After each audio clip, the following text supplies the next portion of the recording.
Bismillahirrahmanirrahim. Assalamualaikum warahmatullahi wabarakatuh. Jadi insya-Allah kita mulakan tuition kita pada pagi ini dengan bacaan Ummul Kitab Al-Fatihah. A'udzubillahi minasyaitonirrajim. Bismillahirrahmanirrahim. Alhamdulillahirabbil alamin arrahmanir rahim maliki yaumiddin. Iyyaka na'budu wa iyyaka nasta'in ihdinas siratal mustaqim. Siratal ladzina an'amta 'alaihim ghairil maghdubi 'alaihim waladdallin. Amin. Bismillahirrahmanirrahim. Allahumma aftah alaina hikmatak wanshur alaina min khazaini rahmatik ya arhamar rahimin. Rabbana shrah lana sudurana wa yassir lana umurana wahlul 'uqdatam min alsinatina faqwalana. Rabbi zidna ilman warzuqna fahman. Rabbi yassir wa la tu'assir ya karim. Walhamdulillahi rabbil alamin. Ya. Baik, alhamdulillah, alhamdulillah, alhamdulillah. Maka yang pertama, yang utamanya kita jangan lupa kita mengucapkan syukur alhamdulillah. Puji-pujian kita kepada Allah Subhanahu Wa Taala. Setiap hari kita Allah Subhanahu Wa Taala berterusan bagi nikmat, macam-macam nikmat yang Allah Subhanahu Wa Taala berikan kepada kita. Jadinya jangan kita meninggalkan bahagian mensyukuri nikmat Allah. Bagaimana caranya? Dengan kita terus beribadah kepada Allah Subhanahu Wa Taala. Dan kita ini beruntung. Kita ini beruntung sebab Allah SWT tidak meletakkan syarat apa-apa untuk kita berterusan mendapat nikmat tu. Iman Al-Hafiz tengah baring ke tengah duduk tu? Sila duduk Iman Al-Hafiz, tak mau baring-baring. Dan buang background tu boleh tak Iman Al-Hafiz? Tak payah background apa-apa pun tak apa. Sebab dia agak mengganggu sikit visual. Bila tengok tu dia macam mengganggu sikit. Sila duduk elok-elok, jangan baring. Okay, baik.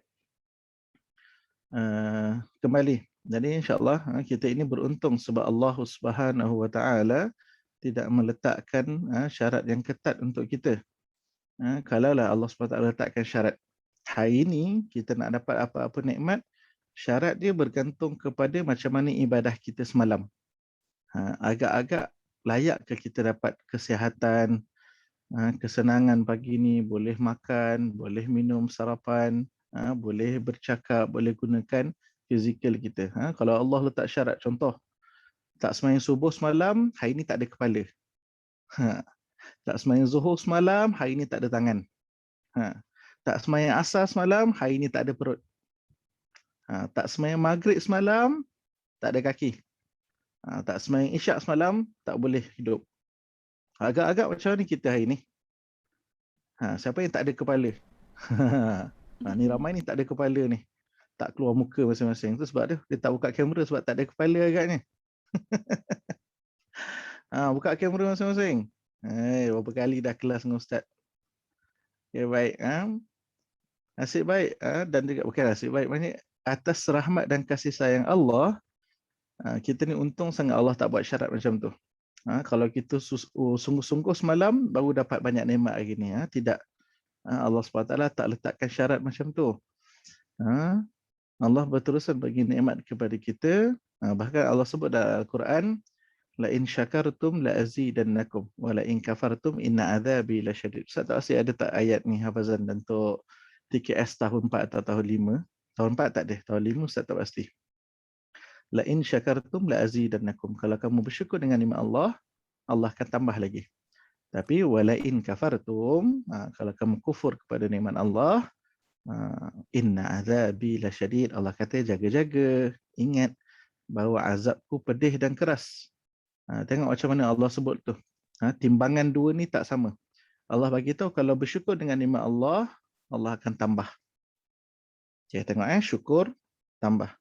Kemudian ayat yang belakang dia tu wala in kafartum, kufur pada nikmat Allah, tak bersyukur dengan nikmat Allah, inna azabi lasyadid. Syukur lawan dia kufur. Okey, sesuai dah tu kan? Betul tak? Kataan berlawanan. Tapi kenapa bila bersyukur Allah tambah la azidannakum. Tapi bila kufur inna azabi lasyadid. Tambah lawan dia apa sepatutnya? Kalau bertambah lawan dia apa sepatutnya? Kurang. berkurang. Betul tak? Lawan yang sepatutnya untuk tambah ialah berkurang. Tapi Allah tak sebut. Kalau tadi Allah tengok, bahagian pertama Allah sebut kalau bersyukur Allah tambah nikmat.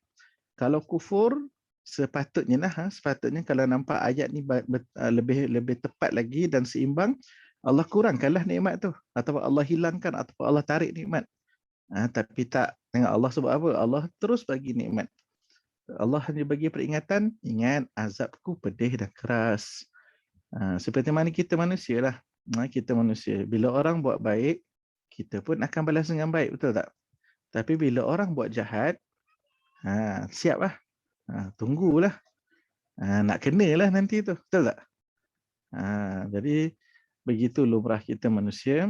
Jadi kita kena bersyukur sungguh-sungguh pada Allah Subhanahu Wa Taala. Banyak nikmat Allah bagi kepada kita. Alhamdulillah. Dan insya-Allah kita akan teruskan kelas tuition kita. Walaupun tuition tapi sebenarnya banyak lagi sikit lagi.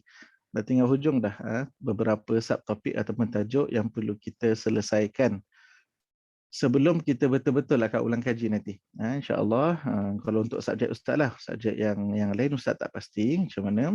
Untuk kelas ustaz, untuk subjek akidah dan juga sirah, insya-Allah by minggu depan dan waktu dalam kelas dan juga waktu tuition kita akan sikit-sikit ulang kaji subjek daripada tahun 3, tahun 4 dan tahun 5. Dan ustaz pun sedang siapkan ni peta minda. Tahu peta minda?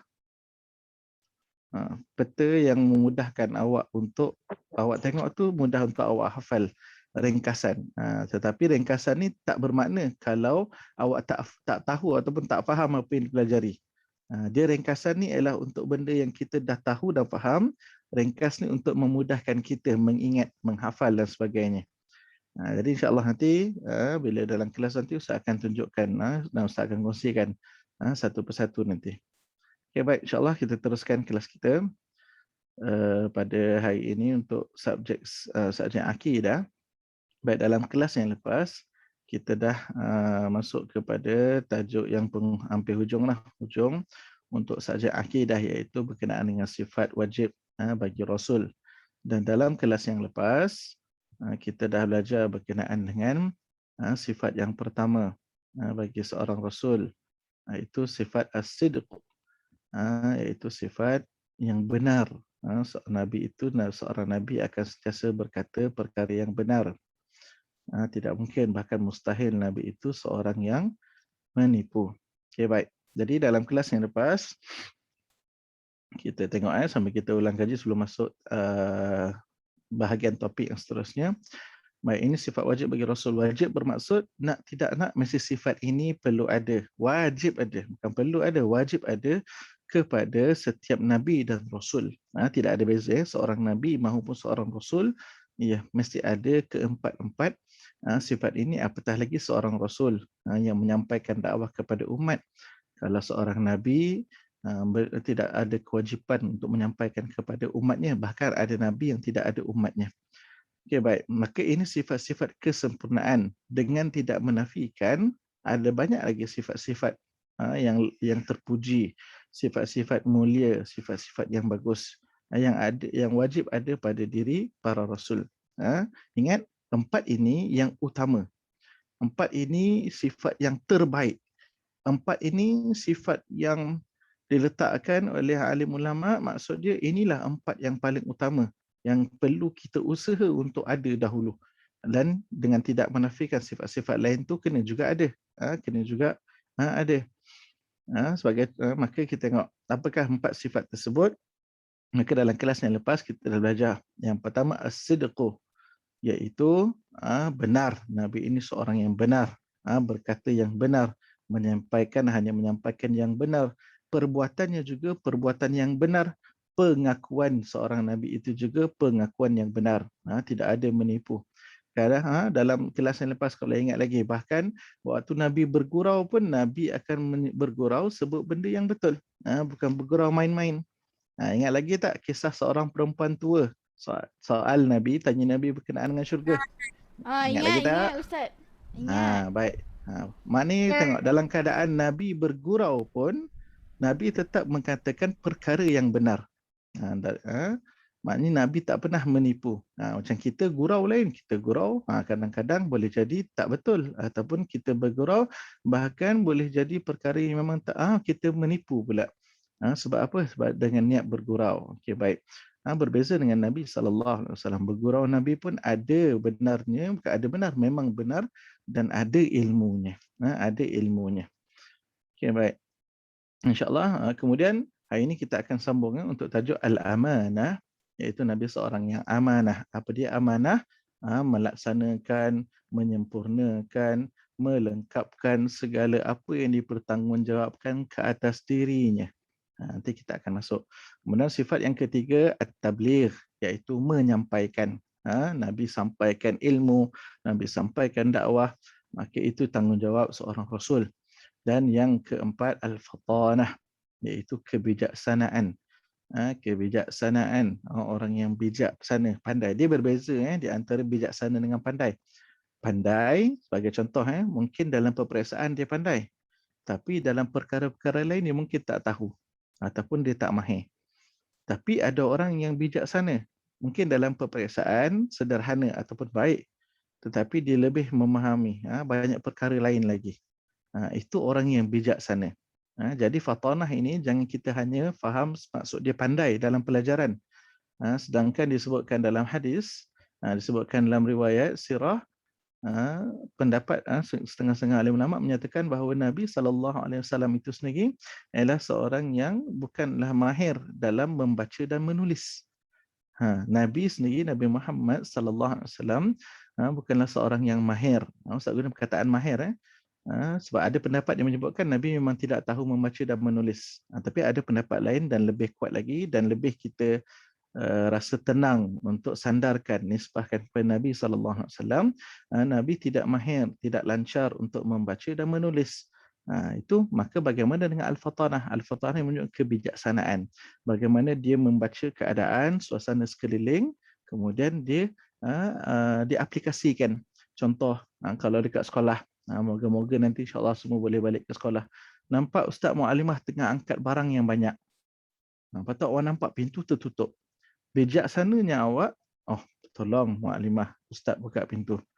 Walaupun dari segi orang pandai, tak apa Ustaz Mualimah larat tu angkat sebelah tangan lagi boleh guna buka pintu. Memang dia pandai.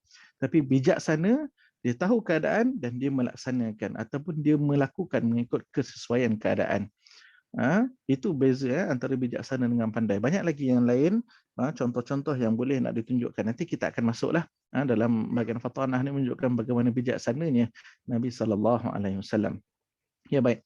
Kemudian hukum. Kita percaya sifat wajib yang 4 ini, semua dah tahu hukumnya wajib.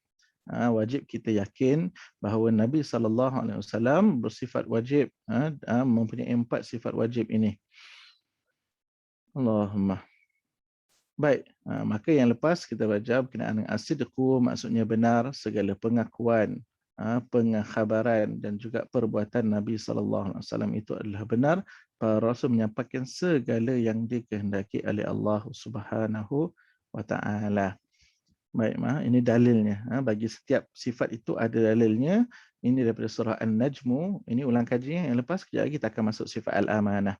Dan seperti biasa, dalam kelas yang lepas itu, tak ramai yang masuk semula. Kalau berhenti, kebiasaannya Ustaz akan buat ulang kelas ni 2 sesi. Kalau terhenti tiba-tiba, cuba tekan semula. Tapi kali ni Ustaz bagi tahu siap-siap dah. Tekan semula. Kalau terkeluar daripada Zoom ni, insyaAllah kelas kita akan habis 10.30. Okay, baik. Jadi ini dalam surah An-Najmu, wa ma yantiqu 'anil hawa in huwa illa wahyun yuha. Iman Al-Hafiz, duduk jangan baring. Ustaz nampak awak. Yang tutup kamera tu adalah tu. Tu sebab Ustaz tak boleh nampak. Duduk elok-elok Iman Al-Hafiz waktu belajar. Kalau walaupun awak di rumah, awak kena ada rasa hormat. Ingat Ustaz bagi tahu, awak nak dapat ilmu dan awak kena jaga keberkatan ilmu. Salah satu caranya, walaupun online tak berjumpa depan-depan, awak kena jaga adab, jaga akhlak. Okay, baik. Ustaz macam tu juga, walaupun Ustaz pun ada sesi Zoom, Ustaz belajar dengan Ustaz-Ustaz syekh-syekh yang lain. Ustaz duduk elok-elok, pakai pakaian yang baik, Dan ustaz duduk walaupun bukan berdepan pun. Walaupun ustaz boleh je tutup kamera ni.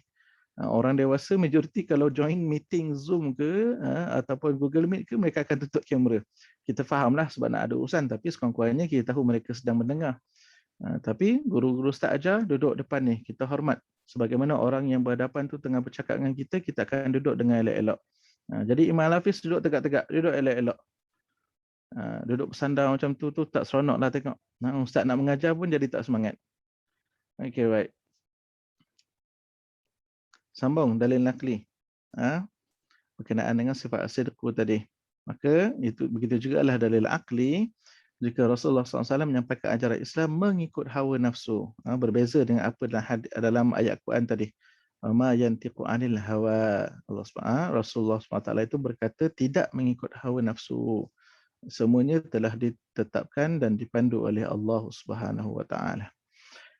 Okey, baik, jadi hari ini kita akan masuk dengan sifat wajib yang kedua, iaitu sifat al-amanah.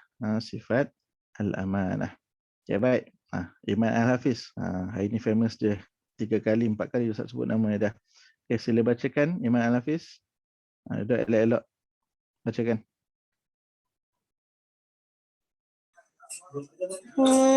Maksud Al-Hafiz, cuba duduk tegak sikit, semangat.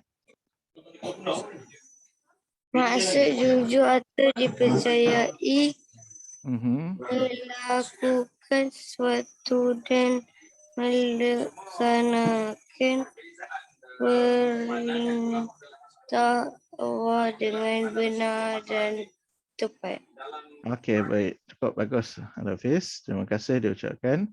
Baik, maka apakah dimaksudkan dengan al-amanah? Apakah dimaksudkan dengan al-amanah? Iaitu jujur. Dalam bahasa Melayu kita jujur. Al-amanah itu sendiri pun, amanah itu kita dah gunakan. Perkataan asalnya bahasa Arab, jadikan kita guna dalam bahasa Melayu. Disebut kata pinjaman. Disebut kata pinjaman daripada bahasa Arab. Okay, baik. Maksudnya jujur atau dipercayai.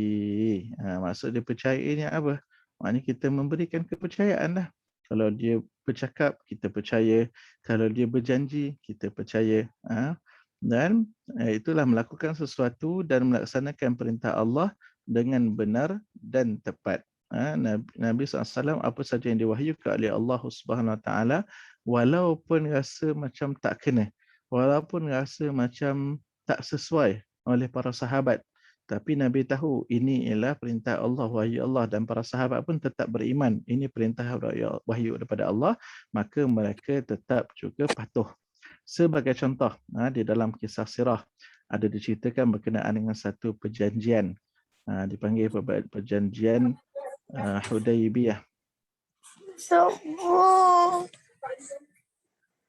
Disebutkan sebagai tak maaf. Kena sekejap, Imam Al-Hafiz jangan say mute unmute, jangan macam tu Imam Al-Hafiz. Jaga-jaga. Awak nak duduk dalam kelas, tolong duduk dalam keadaan bersedia. Kalau tidak, Ustaz akan buat macam kelas tahun 4 semalam. Minta maaf sangat. Dia mengganggu kelas, Ustaz keluarkan terus daripada kelas. Dan Ustaz report dekat mak ayah bagi tahu, Ustaz anggap dia tidak berada dalam kelas. Kalau nak duduk dengar elok-elok Imam Al-Hafiz. Tolong tunjukkan sifat yang baik. Okey, baik. Kembali tadi. Allahumma salli ala sayyidina. Perjanjian. Ustaz pun dah terlupa. Ustaz nak sebut apa tadi Perjanjian Hudaybiyah.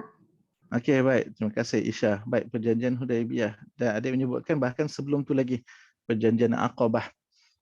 Ada beberapa siri-siri perjanjian ini yang pada awalnya yang paling utama ialah bagaimana perjanjian itu antara matlamatnya ialah untuk orang Makkah, orang Madinah nak melaksanakan umrah di Makkah. Ingat, orang Madinah yang dah berhijrah, mereka nak kembali ke Makkah. Sebab apa nak buat umrah? Salah satu rukun umrah itu mestilah dilakukan di Makkah. Bermula dengan niat di miqat, sempadan masuk, kemudian datang ke Kaabah buat tawaf. Lepas tawaf akan melaksanakan sa'i, iaitu berjalan ataupun berlari anak daripada Bukit Safa ke Marwah. Kemudian selesai tahallul, iaitu mencukur kepala. Maka itu manasik ataupun rukun-rukun dalam umrah. Maka nak buat tu tak boleh buat dekat Madinah, mestilah dekat Makkah sebab Kaabah ada di Makkah. Makanya orang Madinah yang dah berhijrah ni nak kembali ke Makkah. Ingat lagi tak cerita hijrah? Kan hijrah itu orang-orang Arab, orang-orang kaum Muhajirin keluar daripada Makkah dalam keadaan mereka ini ditekan, ditindas dan juga kata apa, diancam oleh orang Makkah ketika itu, Abu Jahal, Abu Lahab. Sampaikan Nabi nak keluar daripada Makkah itu secara senyap-senyap. Ni bayangkan dah tertubuh hingga Islam Madinah, maka nak kembali ke Mekah. Maka itu sebabnya dia buat perjanjian, dan antara isi perjanjian itu antara awalnya berjanji dengan orang kaum Mekah ketika itu boleh nak kembali ke Mekah. Tapi yang pertama adalah beberapa syarat dia, tapi antaranya tak boleh buat umrah tahun itu. Haji dan umrah tahun itu kena tunggu tahun depan. Maka para sahabat kata, tak bolehlah macam tu, kita kenalah buat sekarang ataupun ambil peluang yang mana yang boleh. Tapi Nabi kata tidak, jangan, tunggu dahulu. Walaupun nampak berat sebelah, tapi Allah tetap Nabi SAW melaksanakan perintah Allah dengan tepat dan benar. Okey, baik. Seterusnya Ustaz nak minta Farid Syahmi, sila bacakan Farid Syahmi. Poin yang seterusnya.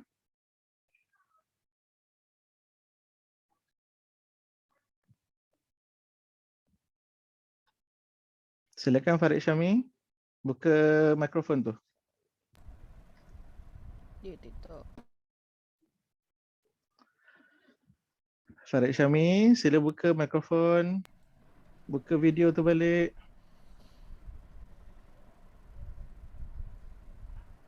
Saya nak baca. Ustaz, saya nak baca. Nanti saya akan bagi peluang. Saya nak panggil beberapa orang yang lama sangat dah tak dengar ni. Farid Syahmi. Mana Farid Syahmi ni? Farid Syahmi, sila buka kamera. Tadi elok je buka kamera macam biasa. Buka mikrofon.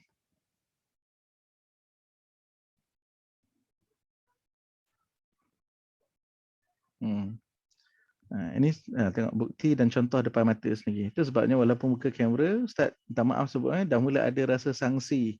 Walaupun tak elok sebenarnya, dan Ustaz tak nak sebenarnya, tapi dah mula ada kerisauan kepada murid-murid. Ada ke tidak sebenarnya dalam kelas Ustaz? Mungkin tengah buka video, tapi rupanya tengah tengok game ke, tengah tengok video dekat gadget yang lain ke, nombor 1, nombor 2 ke. Allahumma. Mendatangkan rasa kecewa sikitlah pada Ustaz. Baik, tak apa. Ustaz doakan, mungkin tak apalah. Ustaz sangka baik, ada masalah lah tu kot. Ada masalah. Dan terus keluar. Dan terus saja keluar. Tak nampak dah namanya mana. Okey, dia nak masuk semula. Tak apa Ustaz, berikan tak ada masalah, nak masuk semula boleh.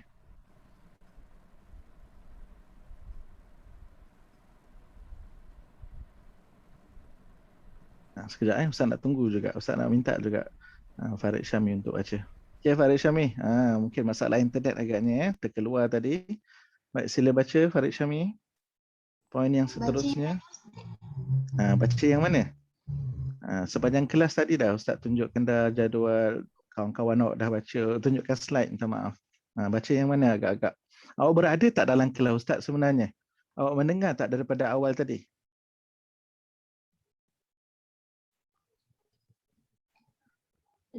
Jangan buat macam kat sekolah, kemudian awak diam je. Awak tak jawab apa pun setiap pertanyaan daripada Ustaz. Baik, sekarang sambung baca. Poin yang ketiga. Boleh nampak tak dekat skrin awak? Boleh. Boleh. Baik, silakan baca poin yang ketiga.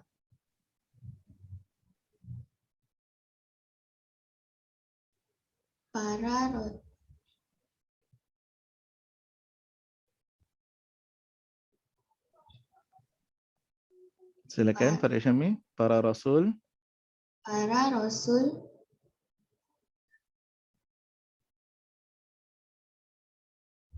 ada baris tu. Jangan risau, Ustaz dah letak baris dah. Tinggal awak nak membaca ikut baris tu sahaja. Dan Ustaz tahu awak boleh sebab awak dah baca Al-Quran.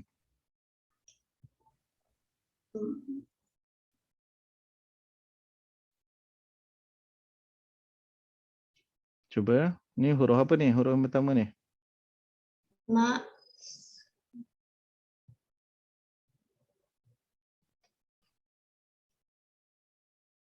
Apa dia? Mak.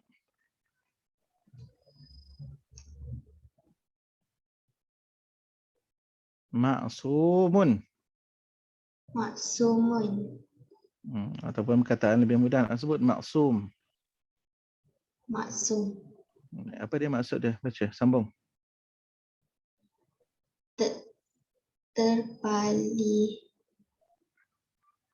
Terpelihara melakukan dosa. Sambung.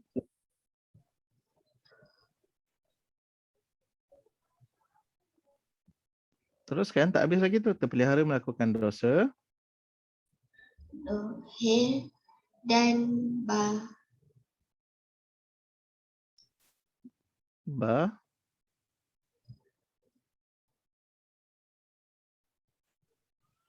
Tayanun. Apa tu? Ba. Ini ucapan biasa ni. Selamat Hari Raya, maaf, zahir dan batin. kebiasaan yang kita boleh banyak dengar dan jumpa. Bila ada zahir dan bahasaannya mesti batin. Okey, tak apa Farid Syami, bagus. Terima kasih sebab respon dan Ustaz Arab terus stay dalam kelas Ustaznya. Kejap lagi kelas Ustaz akan berhenti tiba-tiba ni. Tolong masuk semula ya. Kelas yang lepas awak tak masuk. Okey, baik. Para Rasul, maksumun. Perhatikan perkataan ni. Maksum. Maksum ini maksudnya terpelihara melakukan dosa zahir dan batin. Terpelihara daripada melakukan dosa besar maupun dosa kecil. Walaupun Nabi SAW ada melakukan kesilapan. Perhatikan ni, dengar betul-betul. Ini bahagian akidah kita ni. Nabi ada melakukan kesilapan, tapi kesilapan itu ialah daripada pandangan manusia, penilaian manusia. Tapi di sisi Allah, perkara itu Allah yang menetapkan terjadi supaya kesilapan para nabi itu menjadi hukum, menjadi sumber hukum, menjadi pengajaran kepada umat. Sebagai contoh, pernah satu hari Nabi SAW solat. Kemudian Ustaz tak ingat solat apa, minta maaf. Dia solat, tapi yang solat yang ada 4 rakaat. Solat yang ada 4 rakaat. Ustaz tak ingat solat apa, asar ke atau isyak. Baik, ketika Nabi SAW solat, kemudian bila sampai rakaat yang ketiga, tiba-tiba Nabi terus duduk tahiyat akhir. Nabi terus duduk tahiyat akhir macam solat maghrib. Maka para sahabat ketika itu tak berani nak sebut apa-apa. Kebiasaan kita tahu kan, kalau imam tersilap duduk di hadapan, melakukan perbuatan di hadapan, maka makmum mestilah sebut subhanallah bagi makmum lelaki. Sebab apa? Subhanallah, supaya imam tahu ada berlaku kesilapan. Sebab bila jadi imam duduk dekat depan ni, bila jadi imam, kita tak sedar, mungkin kita tak perasan apa-apa perkara yang mungkin menjadi kesalahan atau yang boleh menyebabkan solat itu rosak ataupun apatah lagi batal. Orang makmum nampak, contoh imam tengah rukuk, tiba-tiba nampak, makmum belakang nampak pun ada turun tahi cicak jatuh dekat belakang imam, dekat baju imam. Macam mana tu? Jadi imam tak nampak dekat belakang tengah rukuk kan, waktu tengah rukuk. Jadi makmum yang nampak kena sebut subhanallah, ingatkan imam. Ada cara lah, beberapa cara. Ataupun imam tersalah baca al-Fatihah, tak baca bismillah, terus saja lepas berdiri Allahu akbar, alhamdulillahi rabbil alamin, sebut subhanallah sampai 3 kali. Kalau imam tak sedar juga dia melakukan kesalahan, apatah lagi kalau benda itu boleh membatalkan solat, makanya makmum boleh mufaraqah, maknanya tak perlu ikut imam pun. Imam tu dah dikira terbatal sendiri solatnya, ataupun dia meneruskan solatnya secara sendirian saja. Itu subhanallah boleh sebut. Para sahabat boleh sebut. Kalau orang perempuan, kalau makmum perempuan buat apa? Makmum perempuan jangan sebut subhanallah pula. Makmum perempuan tepuk tangan. Bukan tepuk tangan macam ni. Tepuk tangan lain waktu solat. Kalau contoh waktu dia tengah qiyam. Ini tak nampaklah kawasan dada kan. Contoh Ustaz letak ni atas sikit padahal bawah sikit. Contoh nampak makmum perempuan tengah solat, tiba-tiba nampak makmum perempuan tengah melakukan kesalahan, imam perempuan melakukan kesalahan. Tepuk. Tepuk. Yang penting jangan. Yang tu jangan. Jangan tepuk kuat-kuat. Awak sekadar tepuk tangan sikit je. Ingatkan. Jadi kalau contohnya awak ada adik perempuan yang lelaki, tiba adik perempuan awak tepuk. Dengar bunyi dia tepuk tangan tu, perlahan je tu. Hati-hati, maksudnya awak ada buat kesalahan. Begitu juga kalau yang perempuan, banat, kalau ada nampak awak jadi makmum dalam solat, awak taklah jadi imam kot. Kecuali kalau awak jadi imam untuk adik perempuan awak, mungkin bolehlah. Kalau ada adik lelaki tak boleh awak jadi imam. Adik lelaki tu tetap utama jadi imam. Ada adik perempuan solat juga. Tak apalah. Ini kalau kebiasaannya kita akan kan kita lah, awak lah banyak akan jadi makmum. Maka tepuk tu. Ya. Ustaz, Ya kalau saya. Kenapa Zik? kalau saya jadi imam, adik saya perempuan boleh ke Ustaz? Boleh apa? Boleh nak tepuk tu. Bukan Habis saya tu boleh jadi apa? saya jadi imam, adik saya Mesti, kat belakang. mestilah boleh, tak ada masalah. Sebab memang awak lelaki tetap utama menjadi imam. Walaupun dia tahu baca Al-Fatihah aja. Walaupun perempuan belakang itu seorang hafizah Al-Quran, dah hafal 30 juzuk, tapi walaupun ada seorang lelaki, tetap lelaki itu walaupun hanya tahu Al-Fatihah, wajib dia jadi imam. Tak boleh perempuan jadi imam. Okey, baik. Seperti biasa, dah tinggal kurang seminit. Kita akan sambung sesi yang kedua. Terus tekan link kejap lagi. Okey, baik. Wallahu a'lam.